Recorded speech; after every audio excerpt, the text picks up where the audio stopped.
सरकार गौसे आजम से अगर मोहब्बत है तो उनकी जिंदगी को देखो। इतने बड़े इबादत गुजार, वलियों के सरदार, मगर हाल ये कि रो रो के अल्लाह से कहते मौला मेरा हिसाब न लेना, तुझे और मुझे तो हिसाब की फिक्र कोई नहीं। हम तो कह रहे हैं जो होगा देखा जाएगा। अच्छा, पिद्दी न पिद्दी का शोरबा, जो होगा देखा जाएगा। अमा मियाँ बारिशें अभी जरा सी ज्यादा हो गई, इंसान की औकात नहीं थी कि देख लेता। जी जी देख पाया? जिस इलाके में पंजाब में बड़ा ही तबाही थी, बोलो। हिमाचल में बादल फटे, तबाही ही तबाही थी। उत्तराखंड में कितने नुकसानात हुए, बिहार में बाढ़ आई, कितने नुकसान हुए, घरों में पानी घुस गया, पुल टूट गए, रास्ते टूट गए, लोगों के घर बार बह गए, सामान बह गए, कितने लोग डूब के मरे। इंसान तू कहता है जो होगा देखा जाएगा। अबे जरा सी बारिश अगर ज्यादा हो जाए तू देख नहीं पाता, तू अल्लाह का अजाब देख लेगा। है औकात?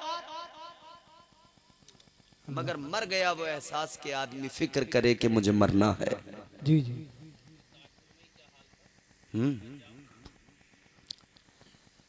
कहने का मतलब ये है कि हम लोग बड़े सेल्फिश हो गए, दुनियादार हो गए। बुजुर्गों के नाम पे लंगर खाने तक के हम उनके सच्चे आशिक हैं। उनके नाम का लंगर तो खाएंगे, मगर उन्होंने जो जिंदगी में पैगाम दिए उन पे अमल बिल्कुल नहीं करेंगे। मेरे दोस्त, आज अमल की जरूरत है। आज अमल की जरूरत है। आज दुनिया तेरी दुश्मन है मुसलमान। तू अगर दुनिया के पंजों से खुद को बचाना चाहता है ना, तो किसी के आगे रोने गिड़गिड़ाने की जरूरत नहीं है। मैं कहता हूं अगर दुनिया वालों के आगे रोग गिड़गिड़ाओगे ना, तो एक को राजी करोगे दूसरा नाराज, दूसरे को करोगे तीसरा नाराज। नहीं कर सकते राजी सबको, बस एक को राजी कर सकते हो। तो उस एक को राजी कर लो ना जिस एक ने सारी कायनात को बनाया है। वाह वाह वाह। क्यों इसे उसे राजी करने में लगे हो? उस एक को राजी करो जिस एक ने सारी कायनात को बनाया है। हमारे चंदा अहबाब की फरमाइश है कि एक दो शेर पढ़ दिए जाएं। एक शेर पढ़ूंगा, आवाज़ भी मुतासिर है, मुसलसल जलसे हैं, आगे भी बोलना है, तो माजरत के साथ कि हमें कल की भी फिक्र है, परसों की भी फिक्र है। एक शेर पढ़ देता हूं, मतलब तकरीर मेरी मुकम्मल हो गई। अल्लाह अमल की तौफीक दे। मोहब्बत से कहें सुभान अल्लाह। सुभान अल्लाह।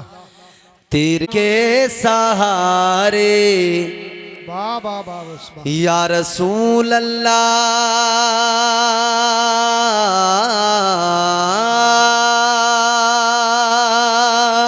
तेरे नाम के सहारे, तेरे नाम के सहारे मेरा नाम चल रहा है। तेरे नाम के सहारे मेरा नाम चल रहा है। तेरे नाम के सहारे मेरा नाम चल रहा है। तेरा नाम ले रहा हूँ आका, तेरा नाम ले रहा हूँ, मेरा काम चल रहा है। तेरा नाम ले रहा हूँ, मेरा काम चल रहा है। एक शेर पढ़ देता हूँ, हमारी अकीदत के हवाले से है। ये नहीं अगर करामत वाह वाह। तो बताओ और क्या है। सुभान अल्लाह। ये नहीं अगर करामत तो बताओ और क्या है। ये नहीं अगर करामत तो बताओ और क्या है। जहाँ जाओ आला हजरत, जहाँ जाओ आला हजरत का सलाम चल रहा है। जहाँ जाओ आला हजरत का सलाम चल रहा है। चल रहा है। एक कसम से आगाज होता है। हमारे यहाँ अतीक भाई लोग बात बात पे कसम खाते हैं। महमूदपुर की मार्केट बहुत अच्छी है, सिरसी को पीछे छोड़ दिया है। दुकानदार अपनी दुकान पे बैठा होता है, जरा सा सौदा फंसा के उसने झट कसम उठा ली। जी, बाजार में खड़े हैं, जानवर खरीद रहे हैं, व्यापारी झट 2 मिनट नहीं लगते कसम फौरन खा लेता है। क्यों आखिर कसम की जरूरत पड़ती है? क्या वजह होती है?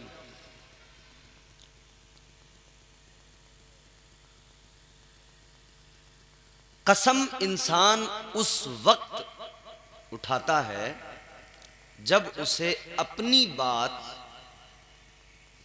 मोतबर बनानी हो और उसकी अहमियत लोगों को बतानी हो। बेशक। यानी ये आखिरी स्टेप है कि भाई हद हो गई है, मैंने कसम उठा ली, यकीन कर लो कि ये बात बिल्कुल सच्ची है। ये अलग बात है कि लोग झूठी कसमें खा लेते हैं, लेकिन कसम का मतलब तो यही होता है कि जिस उन्वान पर बात हो रही है उसकी अहमियत बताना। झूठा आदमी भी अगर कसम खा ले तो लोग उसको क्या, उसकी बात को सच मान लेते हैं। जी, समझ रहे हैं आप? आप अगर ये बुनियादी बातें समझ गए तो मेरी पूरी गुफ्तगू समझ लेंगे। माशाअल्लाह। झूठा आदमी भी कसम अगर उठा ले तो लोग उसकी बात को भी सच मान लेते हैं। ईमानदारी से बताना, जरूरत कब पड़ती है? जब बात कमजोर समझी जाती हो या एतबार न किया जाता हो तो यकीन दिलाने के लिए कसम का सहारा लिया जाता है।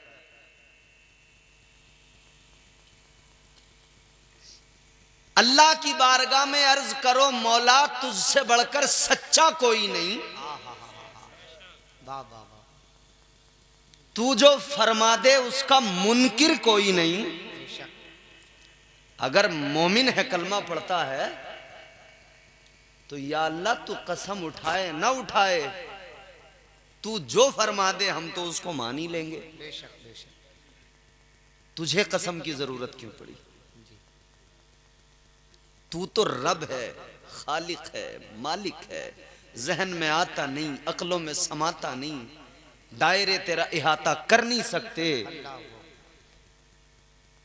लामहदूद है तू, मकानो मकानियात से पाक है तू, तुझे कसम की क्या जरूरत? तुझे कसम की क्या जरूरत?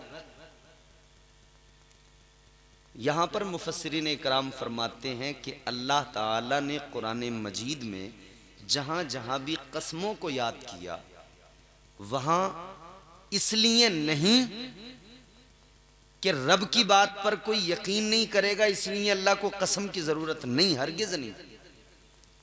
वजह यह है कि अल्लाह बंदों को यह बताना चाहता है कि अब जो तुमसे बात हो रही है इस पर पूरी तवज्जो रखना और इस उन्वान की अहमियत को गौर से समझ लेना। यह बहुत अहम बात है, खबरदार करने के लिए, होशियार करने के लिए। अब यहां कसम किस चीज की उठाई?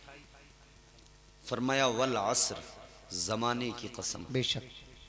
जमाना वक्त को कहते हैं, वक्त बड़ी अहम चीज है।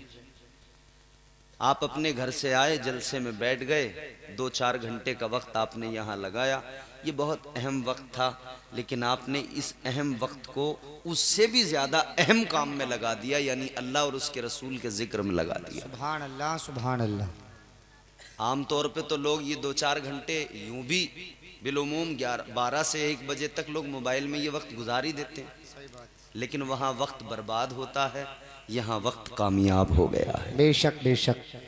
अब ये सूरह मुबारक सुने और इसको पूरी तरह समझने की कोशिश करें। परवरदिगार आलम खालिक़े कायनात रब्बे लम यज़ल व ला यज़ाल ने कुरान मजीद में ऐलान फरमाया, वल अस्र, ज़माने की कसम। मैंने बताया ज़माना वक्त को कहते हैं, तो ज़माने की कसम इसलिए, वक्त की कसम इसलिए। एक बात तो मोटी सी ये है कि बंदे वक्त की अहमियत को समझ लें। जी। क्या होता है वक्त? आप किसी नदी के पुल के ऊपर खड़े हो जाएं, नीचे देखें, जो पानी उस पुल के नीचे से एक मर्तबा गुजर जाता है वो दोबारा नहीं आता फिर वहां से गुजरने। वक्त का चरखा चल रहा है, जो गुजर गया सो गुजर गया। सुबह मगरूर को ये शाम भी कर देता है, शोहरतें छीन के गुमनाम भी कर देता है। वक्त से आंख मिलाने की हिमाकत न करो, वक्त इंसान को नीलाम भी कर देता है। वक्त वक्त ताजदार मदीना वाली कायनात मुस्तफ़ा जाने रहमत के प्यारे दीवानों, वक्त की अहमियत को जानो। वक्त का चरखा चल रहा है, वक्त अपनी रफ्तार से आगे बढ़ता जा रहा है। ये जो जिंदगियां सांसों के जरिए आगे बढ़ रही हैं, इसको ये न समझा जाए कि हम बड़े हो रहे हैं, बल्कि इसको इस तरह से देखो कि जिंदगियां घटती जा रही हैं। जिंदगियां अजीजाने गिरामी वकार, वक्त तो वक्त है, गुजर जाएगा, लेकिन वक्त गुजरने के बाद में उस वक्त का एहसास बाकी रहता है, वो वक्त याद रहता है। वक्त का अगर सही इस्तेमाल हो गया तो आदमी समझ लेता है मेरा वक्त बर्बाद नहीं हुआ। अगर गलत इस्तेमाल हो गया तो उस वक्त को याद करके इंसान रोता रहता है, काश मैंने ऐसा किया होता, ऐसा किया होता। मगर आज इस दौर में हम पिछले वक्त को अगर रोते भी हैं तो किन बातों पर? हम इन बातों पर रोते हैं, कहीं मार्केट बनी तो हम कहते हैं कि ये तो बड़ी सस्ती जमीन थी 10 साल पहले, जमीन का मालिक मुझसे कह रहा था खरीद लो, मैंने नहीं ली, वक्त गुजर गया, महंगी हो गई। मैंने एक कारोबार शुरू किया था, मगर मुझे उस कारोबार में कोई इंटरेस्ट नहीं था, लगाव नहीं था, दिलचस्पी नहीं थी, मैंने छोड़ दिया उसे। काश उसे पकड़ के रखता, आज तरक्की कर जाता। हम अगर गुजरा वक्त याद भी करते हैं तो इस लिहाज से याद करते हैं, प्लाट निकल गया यार, बड़ा अच्छा था, जरा सा मैं ढील न डालता तो मुझे मिल जाता। जमीनों के लिहाज से, दुकानों के लिहाज से, कारोबार के लिहाज से वक्त को याद करके रोने वालों, इतना जान लो जमीनें इधर रह जाएंगी, प्लाट इधर रह जाएंगे, दुकानें इधर रह जाएंगी। अगर गुजरे वक्त पर अफसोस करना है तो उस पर किया करो कि वक्त था, नमाज पढ़ सकता था, लेकिन मेरी ये सुस्त सोचती थी कि मैंने वक्त गुजार दिया, नमाज नहीं पढ़ी, उस वक्त पे रोया करो, उस गुजरे वक्त पे अफसोस किया करो। अफसोस करना है तो उस पे किया करो। मैंने 4 घंटे मोबाइल में बेवजह बेहुदा बातों में गुजार दिए। काश मैं इस वक्त में अल्लाह के कुरान की तिलावत कर लेता, दिल को भी सुकून मिल जाता, नामे आमाल में भी सवाब लिख दिया जाता।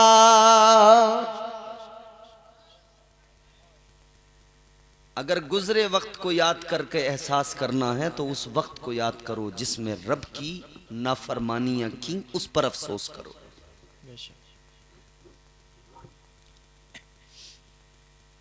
अच्छा, वक्त मैंने अर्ज किया ना, जमाना जमाना जमाना, तो मुफस्सिरीन इकराम फरमाते हैं कि जमाने की कसम जो है ना, ये तो यहां सवाल ये पैदा होता है, ये जमाना कौन सा है जिसकी कसम है? सुन लो गौर से, थोड़ा सा 2-4 बातें अगर सुन लोगे तो काम की रहेंगी। है कौन सा जमाना ये जिसकी कसम अल्लाह ने याद की? यूं तो सारे जमाने अल्लाह ने बनाए, हर जमाना परवरदिगार का बनाया हुआ सब बेहतर, हर जमाना अच्छा, हर जमाना बेहतर, मगर एक जमाना बड़ा खास। सारे जमाने अल्लाह ने बनाए सब बेहतर, मगर वो जमाना जो मेरे मुस्तफा का जमाना, वो जमाना जो इमामुल अंबिया का जमाना, वो जमाना जो ताजदार मदीना का जमाना, अल्लाह अल्लाह, वो जमाना बड़ा बेमिसाल जमाना। अब ये सोचना पड़ेगा वो कौन सा जमाना है। तो यहाँ पर भी हमारे उलमा फरमाते हैं, मेरे मुस्तफ़ा के लिए जमानों की कैद ना लगाओ, बल्कि यूं कह दो हर जमाना मेरे हुजूर का है। ये सारे जमाने मेरे हुजूर के ज़माने हैं, मगर एक ज़माना ख़ास, वो ज़माना कि जब मेरे आका ने ज़ाहिरी ज़िंदगी इस दुनिया में गुजारी। वो ज़माना क्या ज़माना था? अल्लाह अकबर कबीरा। एक वो ज़माना याद आता है जब मेरे आका के कदमों को मदीने की गलियां बोसा दिया करती थी। वो ज़माना भी क्या ज़माना था जब मदीने के दरो दीवार मेरे मुस्तफ़ा की जियारत किया करते थे। वो ज़माना भी क्या ज़माना था जब सिद्दीक़ अकबर आका की बारगाह में बैठे हुए होते थे। वो ज़माना भी क्या ज़माना था जब आका की बारगाह में सहाबा की अंजुमनें लगती थी। वो ज़माना भी क्या ज़माना था अल्लाह अल्लाह, जब मेरे मुस्तफ़ा की बारगाह में सहाबा मौजूद है और बुलबुल सिदरा ज़मीन पे आ रहे हैं, फरिश्तों के सरदार ज़मीन पे आ रहे हैं। ऐ लोगों जरा सोचो वो ज़माना कितना बेहतर, कितना आला, कितना अफजल। अब ये न समझा जाए कि फ़कत वो ज़माना मेरे आका का। फरमाया हमारे उलमा ने, मेरे मुस्तफ़ा का ज़माना ख़त्म नहीं हुआ, बल्कि सुबह क़यामत तक जितना भी ये ज़माना है सब मेरे सरकार का ज़माना है। क़यामत तक जितना ये वक्त है, जितना ये ज़माना है, सब मेरे हुजूर का ज़माना। ये तो हो गई वक्त की और ज़माने की बात। अल्लाह ने ज़माने की कसम याद की, महबूब के ज़माने की बिलखुसूस क्यों याद की? और फिर आगे अल्लाह ने फरमाया, इन्नल इंसान लफी खुस्र। कुरान कहता है बेशक इंसान घाटे में है। अल्लाह, यहां मुसलमान के लिए नहीं कहा गया, इंसान के लिए कहा गया। परवरदिगारे आलम खालिक़े कायनात ने तमाम इंसानियत के लिए फरमाया, बेशक इंसान घाटे में है, खसारे में है, नुकसान में है। महमूदपुर वालों, बात खसारे की हो, घाटे की हो, नुकसान की हो, क्या समझोगे? कौन सा नुकसान, कौन सा घाटा? कारोबार में, माल में, फसल में, किस चीज में नुकसान? आप सोच सकते हैं हमारा कारोबार तो बड़ा अच्छा चल रहा है, हम क्यों नुकसान में?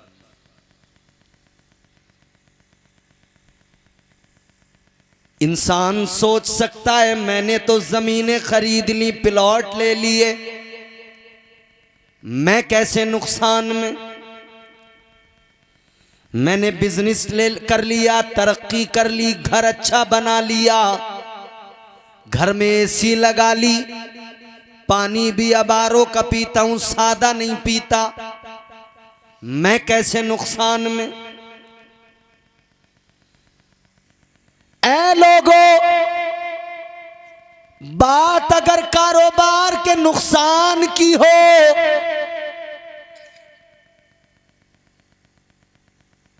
तो इंसान समझ सकता है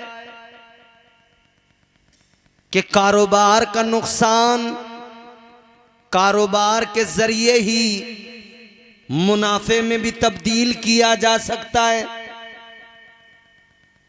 कोई जमीन अगर किसी वजह से बेचनी पड़ गई तो कुछ वक्त गुजार कर फिर दूसरी खरीदी भी जा सकती है। याद रखना, यहां कारोबार के नुकसान की बात नहीं, जमीन दुकान मकान के नुकसान की बात नहीं, बल्कि वो असल नुकसान कि जो मुसलसल हो रहा है, वो असल घाटा जो मुस्तकिल हो रहा है, वो असल खसारा कि जिस खसारे में हम होकर भी समझने को तैयार नहीं कौन सा वो खसारा है, कौन सा वो नुकसान है। अल्लाह का कुरान इंसानों को मिजाज देता है, ऐ इंसानों, वो नुकसान माल का नहीं है, वो इंसानियत की कदरों का नुकसान है। वो तेरे कारोबार का नुकसान नहीं, वो तो अखलाक का नुकसान है, किरदार का नुकसान है। तू खसारे में इसलिए है कि तेरा अखलाक खत्म हो गया, तो नुकसान में इसलिए है कि किरदार की दौलत तेरे पास से चली गई। तो नुकसान में इसलिए है कि रहम दिली तेरे अंदर से रुखसत हो गई। तो नुकसान में इसलिए है कि तू जालिम बन गया। तो नुकसान में इसलिए है तेरी जबान पे गालियां आ गई। तो नुकसान में इसलिए है तू झूठ बोलने लगा। ए इंसान, तू नुकसान में इसलिए है तू गीबतें करने लगा, तू चुगलियां करने लगा, तू लोगों के बुग़्ज़ से अपने दिल को गंदा करने लगा, तूने अपने दिल में कीने को जगह दे दी। तेरा नुकसान ये कितना बड़ा है, तू समझे न समझे, तेरा सबसे बड़ा नुकसान तो यही है। इससे बड़ा क्या नुकसान होगा कि इंसानियत मर जाए, इंसानियत दम तोड़ दे। क्या आज आप देख नहीं रहे हैं कुछ तो खून के बाजार लगे हुए हैं? इससे बड़ा नुकसान क्या होगा? जमीन के एक छोटे से टुकड़े के लिए भाई अपने भाई को मारने को तैयार है। इससे बड़ा नुकसान क्या होगा? बंटवारा हुआ खेत का, एक बालिश्त का झगड़ा था, एक बालिश्त का झगड़ा इतना बड़ा कि कोर्ट कचहरी तक बात चली गई। और कितना नुकसान करोगे? क्या ये कम नुकसान है? मगर हम इस नुकसान को नुकसान ही नहीं समझ रहे। इंसान सिर्फ नुकसान कारोबार वाले को समझता है कि कारोबार में नुकसान हो गया। याद रखना, सबसे बड़ा नुकसान ये है, आजकल दुनिया में आदमी तो बहुत मिलते हैं, इंसान कम मिलते हैं। इंसानियत सिसक रही है, बिलक रही है। वरना आप खुद सोचो, क्या कभी आपने ऐसा तसव्वुर किया था कि बर्बादियों के भी जश्न मनाए जाते हों? बोलो। इंसानियत तो ये है कि इंसान इंसान के साथ हमदर्दी रखे, उसके अच्छे बुरे में शरीक हो जाए, गम खुशी में एक दूसरे के साथ शरीक हो। ये तो है इंसानियत। अजीजाने गिरामी वकार, ये इंसानियत दम तोड़ चुकी है। आज बर्बादियों के जश्न मनाए जाते हैं। आज लोगों के अंदर अजीब सी एक बात पैदा हो गई, भाई का नुकसान होगा तो भाई को तकलीफ नहीं होती बल्कि खुश होता है, सोचता है ये मेरा भाई मुझसे आगे ना निकल जाए। बल्कि उसके घर में जो बीवी है वो ये गुमान करके बैठी है, इस पूरे परिवार के अंदर, इस पूरे घराने के अंदर हम मालदार रहे, हम चौधरी बन के रहे, ताकि सारा परिवार हमारी इज्जत करे और हमारी हर बात पर सब लब्बैक कहें। घर से लेके बाहर तक यही हाल है। कितनी कमजोर हुई इंसानियत। 15 सदियां पहले इंसान जिस तरह वहशी दरिंदा बन गया था, फिर मेरे आका ने इस आदमी को इंसानियत का सबक पढ़ाया था। ये इंसान 15 सदियों के बाद फिर वो सबक भूलने लगा, फिर वही जालिम बन गया। सारी दुनिया को एहसान मानना चाहिए मदीने वाले का कि ताजदारे मदीना ने इंसानियत का सबक सिखाया दुनिया को। आज भी अगर दुनिया चाहती है कि कामयाबियों की राहें फराहम हों, आज भी अगर जमाना चाहता है कि दुनिया के अंदर इंसानियत बाकी रहे, तो वो सबक याद करने की जरूरत है जो मदीने वाले आका ने पढ़ाया था, जो ताजदारे मदीना ने सिखाया था। वो क्या सबक था? अखलाक, किरदार। वो आज हमारे अंदर नहीं है। क्या अखलाक था? मेरे मुस्तफ़ा जाने रहमत के अखलाक के बारे में अल्लाह ने कुरान मजीद में फरमाया, व इन्नका लअला खुलुक़िन अज़ीम। सुभान अल्लाह, वाह सुभान अल्लाह। ताजदारे मदीना के अखलाक की गवाही तो कुरान दे रहा है, अल्लाह ताला का कलाम दे रहा है। अब उस अखलाक के चंद मंजर भी दिखा दूं फिर आगे बढ़ें। एक तेरा मेरा अखलाक है। गंदे कपड़े अगर किसी के देखे तो मुंह बना लिया, बात नहीं करते, हल्का समझ लेते हैं। एक तेरा मेरा किरदार है, एक तेरा मेरा मुआमला है। गरीब को मुंह लगाने को तैयार नहीं। एक मदीने वाले आका का किरदार था। अजीजा ने गिरामी वकार, ताजदारे मदीना ने मक्के की सरजमीन पर सबसे पहले गरीबों को सीने से लगाया है। नारे तकबीर, नारे रिसालत, उलमाए सुन्नत, हजरत अल्लामा कारी इम्तियाज बरकाती साई किबला जिंदाबाद जिंदाबाद। हुजूर ने तो सबसे पहले गरीबों को ही सीने से लगाया। अच्छा, एक बात बताता हूं मैं आपको। जी जी। कमजोर आदमी को हर दौर में दबाया गया है, ये कुछ नया नहीं है। जी। आज भी दबाया जाता है क्योंकि आसान होता है कमजोर को दबाना। सामने मुकाबले में कमजोर हो तो उसको दबाना आसान होता है। जी जी। कमजोर पे जुल्म करना बहादुरी नहीं होता, बल्कि कमजोर पे जुल्म करना बुज़दिली होता है। जी जी जी। ऐ लोगों इतना जान लो, इस्लाम ने मुसलमान को बुज़दिल नहीं बनाया, मुस्तफ़ा की तालीमात ने मुसलमान को बुज़दिल नहीं बनाया, बहादुर बनाया है। और बहादुर का मतलब ये होता है कि वो कमज़ोरों का साथ दे। ऐ लोगों, सही मानों में बहादुर उसको कहते हैं जो कमज़ोरों का साथ दे, गरीबों का हामी बन जाए, गरीबों का मददगार बन जाए। सुभान अल्लाह, सुभान अल्लाह, जिंदाबाद जिंदाबाद। इससे बड़ी बहादुरी क्या होगी। अब हुजूर का अखलाक देखो। एक औरत थी, पागल थी, गालियां देती थी लोगों को, जिस तरफ से निकलती थी गुजरती थी ना, तो लोग कहते थे ये रोकेगी, डिस्टर्ब करेगी, गालियां देगी, तो लोग अपना रास्ता बदल लिया करते थे। जी। इतनी बदतमीज, इतनी बेलिहाज,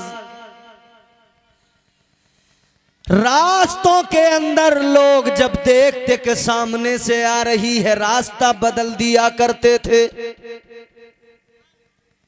मगर लोगों, एक दिन ऐसा भी है, तारीख बताती है, वो औरत एक रास्ते में है, उसी रास्ते से मुस्तफा जाने रहमत का गुजर हो रहा है। वाह वाह वाह, सुभान अल्लाह, सुभान। दिल चाहे तो बोल दें सुभान अल्लाह। सुभान अल्लाह, सुभान अल्लाह। वो भी उसी रास्ते से आ रही है, आका भी उसी रास्ते से जा रहे हैं। अल्लाह अल्लाह, मेरे आका ने उसको देखा, उसने आका को देखा। सुभान अल्लाह, सुभान। अच्छा, उसका तो मामला था ही कि वो परेशान करती थी। जी। उसने सोचा कि आज चलो इनको परेशान करते हैं। आगे बढ़ी और मेरे मुस्तफ़ा जब ताजदार मदीना आगे बढ़कर हुजूर बैठ गए और हुजूर फिर क्या करने लगे, खाना तनावुल फरमाने लगे। ताजदार मदीना खाना तनावुल फरमाने लगे, आका खाना खाने लगे। वो औरत आगे आई, किस लिए आई थी? परेशान करने। कौन थी? यहूदन आई थी परेशान करने। ताजदारे मदीना ने यूं लुकमा बनाया, उठाया, लबों के करीब किया। उसने देखा तो आगे आई तो सोचा परेशान करूंगी, सताऊंगी। हाथ बढ़ाया, जोर से लुकमा नबी के हाथ से छीना, अपने मुंह में रख लिया। अच्छा, ये काम ऐसा था कि जिस पे आम तौर पे आप खाना खा रहे हो, कोई आए और आके झट से छीन ले, अपने मुंह में रख ले, तो बुरा लगेगा, नागवार गुजरेगा। अजीजा ने गिरामी वकार, गौर से सुनिए, मेरी तरफ आप तवज्जो करें, आप इधर उधर की आवाजों को न देखें। शैतान जो है ना, वो बहुत गड़बड़ करता। अच्छा, अभी मामला ये है कि ये उधर की गड़बड़ सब बंद हो जाती। अगर मैं यहां गड़बड़ शुरू कर देता तो कहीं कोई गड़बड़ नहीं होती। जी जी।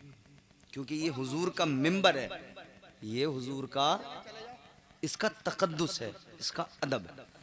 अब अगर हम यहाँ से ना गड़बड़ शुरू कर दें, वो गड़बड़ का मतलब आप समझते ही हैं कि यहाँ से हम हंसी मजाक, कॉमेडी, लतीफ़े और बस उछल कूद शुरू कर दें, तो फिर आप लोग जो है ना किसी तरफ तवज्जो नहीं करोगे, बस इसी में खुश हो जाओगे, अरे वाह क्या बात है। जी जी।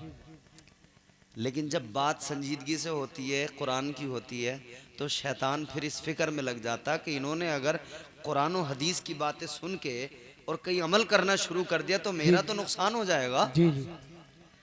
तो उसे अपने नुकसान की फिक्र है, तो वो अपने नुकसान के चक्कर में वो लग जाता अपने काम पे।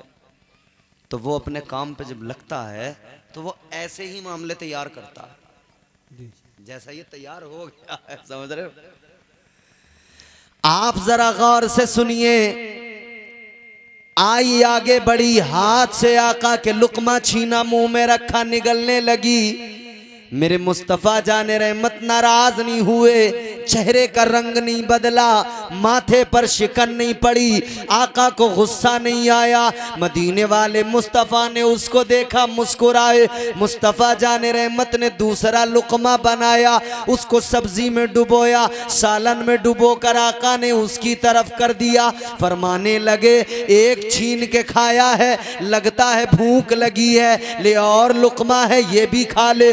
बैठ जा, आराम से खाना खा, शिकम सैर होके जाना। अल्लाह अल्लाह, इधर तो नबी की बोली है, उधर वो लुक़मा है जो नबी के लबों को छू के आया है, उधर वो लुक़मा है जो नबी के दस्ते मुबारक से आया है। कितना मुबारक लुक़मा था जो मुस्तफ़ा के दस्ते मुबारक से निकला था। अब उसने उस लुक़मे को छीना था, मुंह में रखा था, चबाया था, अपने हल्क से उतारा था। वो समझ रही थी ये रोटी का लुक़मा हलक से उतरा है, लेकिन उसे पता नहीं था उस लुक़मे के जरिए ईमान दिल में उतर गया है। वाह वाह वाह, सुभान अल्लाह। ताजदारे मदीना ने अखलाक के जरिए लोगों को मुतासिर किया। मुस्तफ़ा के अखलाक ने लोगों को अपना बनाया, आका के अखलाक की ही वजह थी। एक बात मुझे बताओ, महमूदपुर का सबसे बड़ा मालदार आदमी यहाँ के गरीब आदमी को डरा कर कह दे कि सुन, मेरी मर्जी के खिलाफ न करना, जी जी, वरना अंजाम बुरा होगा, तो वो गरीब आदमी डरेगा कि नहीं डरेगा? उसके खिलाफ तो नहीं जाएगा कि अगर मैं इसके खिलाफ गया तो ये चौधरी है, सरदार है, मारेगा, फंसा देगा, जुल्म करेगा। मक्के के चौधरियों ने भी तो यही किया था, मक्के के सरदारों ने भी तो यही किया था। उन लोगों ने मक्के के गरीबों को डरा कर कहा था, खबरदार कलमा न पढ़ लेना वरना तुम्हारी जान ले लेंगे, बर्बाद कर डालेंगे, बहुत मारेंगे, जुल्म करेंगे। तो उनको डर जाना चाहिए था। कौन सी चीज थी जिसने उनके सीनों से डर निकाल दिया? कौन सी चीज थी जो उन्हें आका के करीब ले गई? एक ही चीज थी, वो फकत मुस्तफा का किरदार था। सुभान अल्लाह, सुभान अल्लाह। और हमारा किरदार, हमारा मामला क्या कह रही है आबे? जी जी, सीधा यहीं से शुरू होते हैं हम। क्या ज्यादा दिमाग खराब हो रहा है तेरा? किससे कह रहे हैं? अपनी भाई से, जी जी, अपनी पड़ोसी से, अपनी मोहल्लेदार से। और मुसलमानों, खास तौर पे मैं अपनी कौम की, कौम मुस्लिम की अगर बात करूं ना, ये कौम बावली हो गई। जी, अकल यूं ऐसा लगता है जैसे अकल मारी गई। भाई ये समझ में नहीं आता कि सारी दुनिया तो तुम्हें मार ही रही है, फिर तुम अपनों को क्यों मार रहे हो? जी जी, वो क्या कम है? भाई भाई से झगड़ा कर रहा है, छोटी सी लड़ाई हुई, 100 नंबर लगाया, मिनट 2 से 5 लगे, पुलिस दरवाजे पे। अब झेलो, किसका नुकसान है? इसका गया तब तेरा गया, उसका गया तब इसका गया, दोनों बिलाखिर भाई ही हैं, अपना ही गया जैसे भी गया। जरा सी बात हुई तो धमकियां देने लगे, एक दूसरे पे तैयार हो गए, मारपीट करने को उतारू हो गए। क्या मिलेगा? पहले जरा जरा पीछे पलट के देखो, ताजदारे मदीना के गुलामों की जिंदगियां देखो। एक मेरे आका के गुलाम थे, अल्लाह अकबर, जब एक दूसरे से मिलते थे तो एक दूसरे को आंखें नहीं दिखाते थे। एक दूसरे से जब मिलते थे एक दूसरे के लिए दिलों में गंदगी नहीं होती थी, दिल साफ होते थे। और जब मिलते थे मोहब्बत से मुस्कुरा के मिलते थे। वाह वाह वाह, सुभान अल्लाह सुभान अल्लाह। यहाँ दिल काले हैं, काले हैं दिल, है नुकसान, दिल काले हैं, बहुत गुबार भरा पड़ा है। सफाई करो दिलों की, दिल की दुनिया तब्दील करना जरूरी है, दिल की दुनिया को बदलना जरूरी। वाह वाह वाह, सुभान अल्लाह। दिल बड़ी अहमियत का हामिल है। पूरी बॉडी जो है ना, दिल की बात को सुनती है, मानती है। मैसेज दिल से निकलता है, दिमाग को पहुंचता है, दिमाग पूरी बॉडी को तैयार कर देता है उस बात को मानने के लिए। समझ रहे हैं आप बात मेरी? तो दिल दुरुस्त करने की जरूरत है, दिलों से बुग़्ज़ व हसद कीना निकालने की जरूरत है। जी जी ये आपसी झगड़े, आपसी लड़ाइयां खत्म करने की जरूरत है। जी जी। आपसी मामलात, आपसी मामलात, बैठो बैठो बैठो, आपसी मामलात दुरुस्त करने की जरूरत है। अच्छा, लड़ाइयां हमारी किन बातों की हैं? सुनो, इधर देखो। ये मैं इसलिए इस पे ज्यादा जोर दे रहा हूं कि आजकल हमारा सबसे बड़ा मसला ये है कि हम आपस में बहुत ज्यादा उलझे हुए हैं। हम आपस में ही एक दूसरे से मोहब्बत नहीं करते। एक बात मेरी गौर से सुनना महमूदपुर वालों, तकरीर बहुत लंबी चौड़ी नहीं है, बस जल्दी खत्म कर रहा हूं, मगर एक जुमला मेरा हो सके तो इस जुमले को महफूज करके जाओ, अपने सीने में लेके जाओ। और वो जुमला ये है, हाँ, वो जुमला ये है कि जब, बहुत गौर से सुनना मेरी बात, जी जी। जब हम अपने भाई से मोहब्बत नहीं कर सकते तो फिर यह भी उम्मीद छोड़ दो कि दुनिया हमसे मोहब्बत करेगी। वाह वाह। जब हम अपने भाई के साथ इंसाफ नहीं कर सकते तो ये उम्मीद भी छोड़ दो, ये दुनिया हमारे साथ इंसाफ करेगी। जी जी जी। पहले खुद मुंसिफ बनो, पहले खुद इंसाफ करो, वाह। पहले खुद आदिल बनो। जी जी। अपने रिश्तेदारों से कर्ज लिया, मार के बैठ गए, कहीं ना कहीं तो निकलेगा, फिर रोते हो हैं? भाई का हिस्सा मार लिया, भाई की जायदाद में जो बनता था नहीं दिया,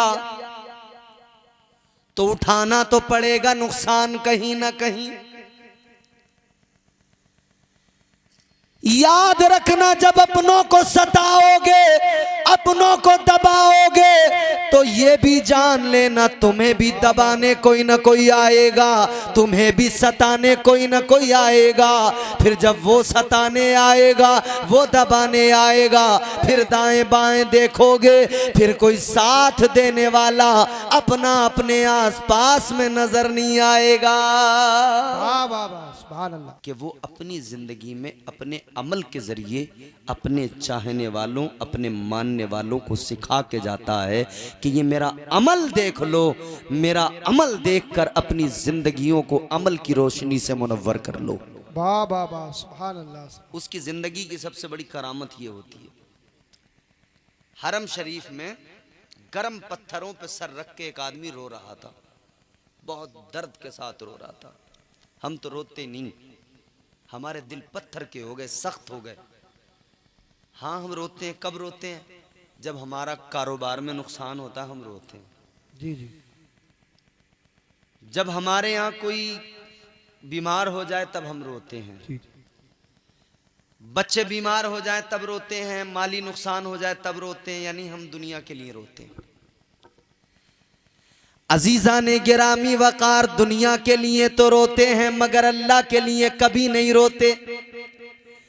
दुनिया के लिए रोने वालों कभी रब के लिए रोया करो। अगर एक बार भी अल्लाह के लिए आंखों में आंसू आ गए, उन आंसुओं की कीमत जानते हो क्या है?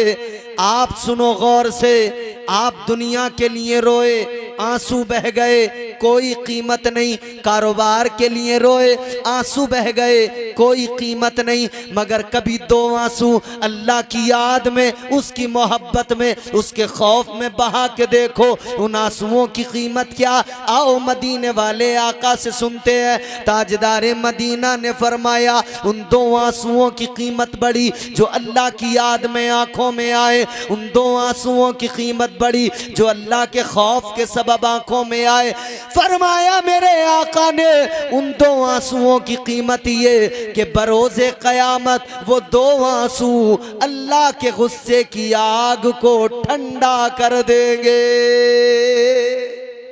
सुभान अल्लाह, सुभान।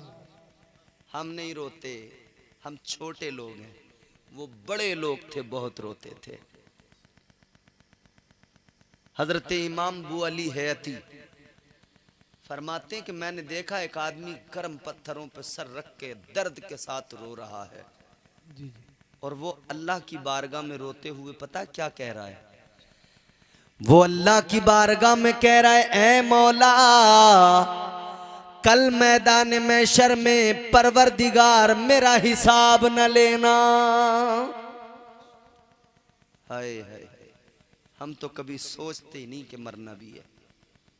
जानते तो हैं मरना है, मगर फिक्र नहीं कि हमें मरने के बाद में अल्लाह को मुंह दिखाना है, अल्लाह की अदालत में खड़े होना है। कोई मुकदमा लग जाए दुनिया में तो अदालत का बहुत डर रहता है। एक वकील करते हैं कि भैया निकालो, बचाओ, फंस न जाए, जेल ना हो जाए। दुनिया की अदालतों से डरने वालों, एक बात जान लेना, एक सबसे बड़ी अदालत है, वो मेरे रब की अदालत है। इन अदालतों में अगर सजा भी हो गई, 2, 4, 10, 5 साल, 20 साल की सजा हो जाएगी, लेकिन वहां अगर सजा हो गई, वो इतनी लंबी सजा है कि वो खत्म नहीं होती। अगर जुर्म ऐसे कर लिए, बड़े जुर्म हुए तो फिर सजा भी बड़ी होगी, छोटे जुर्म तो सजा भी छोटी। मगर वो अदालत जो है ना, वहां मुकर नहीं सकते, झूठे गवाह ला नहीं सकते। वहां कौन है हमारा वकील? यहां महंगे से महंगा वकील, बड़े से बड़ा वकील। सुप्रीम कोर्ट के वकीलों की फीस सुन के खान खड़े होते हैं, इतनी महंगी फीस। मगर अल्लाह की अदालत में वकालत किसकी है? किसकी मजाल जो अल्लाह की अदालत में खड़े हो के बोल सके? वकालत चलेगी तो फकत आमिना के लाल की चलेगी।